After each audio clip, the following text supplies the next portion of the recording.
Hello' বন্ধুসকল, আনসাৰী sir YouTube চেনেললৈ সকলোকে স্বাগতম জনাই মই আজি জনাবলৈ লৈছোঁ যোৰহাট ডিষ্ট্ৰিক্টৰ ডিটেইলছত কিমান পোষ্ট আছে আৰু কিমান কাট অফ যাব পাৰে তাৰ বিষয়ে। আৰু থাম্বনেইলত যেটো লিখিছিলোঁ মই যে আসাম টেটত পাছ কৰা সকলো ক্যান্ডিডেটে চাকৰি পাব, এটো কেনেকৈ হ'ব সম্ভৱ। বৰ্তমানে যি কেইটা পোষ্ট এৰিছে ৯,০০০ৰ অধিক, সেই কেইটা পোষ্ট হল ডিইইৰ তৰফৰ পৰা যি কেইটা পাৰ্মানেন্ট পোষ্টত যিসকলে চাকৰি পাব আৰু যিসকলে হয়তো বিলো 200ৰ তলত থকা মেৰিট যিসকলৰ আছে নাইবা 190ৰ তলত আছে, তেনেকুৱা ক্যাটাগৰী হিচাপে যিসকলৰ কম আছে সেই সকলে কেনেকৈ চাকৰি পাব সেই বিষয়ে ক'বলৈ লৈছোঁ যে এছএছএৰ তৰফৰ পৰা ডিইইৰ সিলেকশন হোৱাৰ পিছত এছএছএৰ তৰফৰ পৰা আকৌ ভ্যাকেন্সি ওলাব। এই ভ্যাকেন্সিত আপোনালোকে এপ্লাই কৰিব পাৰিব। এই ভ্যাকেন্সি মতে কেনেকৈ হ'ব সেই বিষয়ে জনাবলৈ লম যে যোৰহাট ডিস্ট্ৰিক্টত আমি জানো 240টা পোষ্ট আছিল আৰু তাৰ পিছত যি কেইটা পোষ্ট আছিল এসসি এসটি ওবিসি সেইবিলাক ক্যাটাগৰী হিচাপে ভাগ কৰি দিয়া আছে।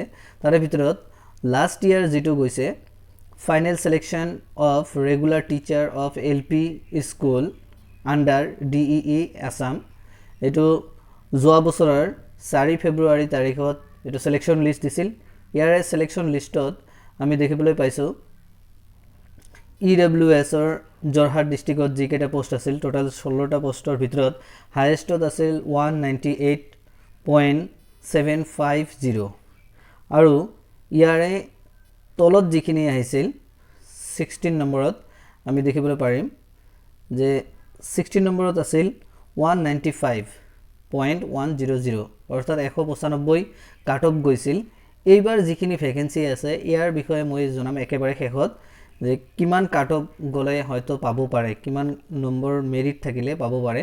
ওবিসি টোটাল পোষ্ট আছিল 41 পোষ্ট যোৱা বছৰৰ ওবিসি ক্যান্ডিডেটৰ কাৰণে, ইয়াৰে হাইয়েষ্টত গৈছিল 213 আছিল আৰু ওবিসিৰ 41 পোষ্টৰ একেবাৰে শেষত আমি দেখিব পাৰিম যে ওবিসি অবলিক এমওবিসিৰ কাৰণে 41 পোষ্টত একেবাৰে শেষত গৈছে 198.190। যোৰহাটত এইবাৰ যিখিনি পোষ্ট আছে তাৰ তুলনাত যিখিনি দিয়া আছে সেই হিচাপে আমি যদি গণনা কৰিবলৈ যাওঁ তেতিয়া হলে ওবিসি দেখিব পাৰিম প্ৰায় একে ধৰণৰে কাট অফ যাব পাৰে। এসসি পোষ্ট যোৱা বছৰ বেছি আছিল, এইবাৰ অলপ তো একে ধৰণৰে প্ৰায় 26 বৰ্তমান আছে আৰু আগত আছিল 25, কিন্তু তাৰ আগৰ সিলেকশনত কেইজনমান আছিল সেই সকলে পাই গৈছে। এসসিৰ 25 ক্যান্ডিডেটৰ একেবাৰে শেষৰ যেটো কাট অফ আছিল হেতু হল 196.033 আৰু তাৰ তলটো পিডব্লিউডি আছিল 196 গৈছে। আৰু ইয়াৰ পিছত আছে এসটিপিৰ পোষ্ট যিকেইটা আছিল যোৰহাট ডিস্ট্ৰিক্টৰ, ইয়াৰে আছিল 50 পোষ্ট আছিল, তাৰে হাইয়েষ্টত গৈছে 207.590 আৰু ইয়াৰ শেষৰজন যিজন আছে 50 নম্বৰ ক্যান্ডিডেট যিজনে পাইছিল সিলেকশন, ইয়াৰ 50 নম্বৰত লাষ্ট কাট অফ গৈছিল 189.938 অৰ্থাৎ 189 সেইখিনি পাৰ্সেন্টেজ গৈছিল। আৰু 145 পোষ্ট আছিল ইউআৰ আনৰিজাৰ্ভৰ কাৰণে আছিল। আনৰিজাৰ্ভৰ যি কেইজন ক্যান্ডিডেট আছিল যোৰহাট ডিস্ট্ৰিক্টত, এইবাৰ আনৰিজাৰ্ভৰ 145ৰ বিপৰীতে আছে 240টা পোষ্ট আছে।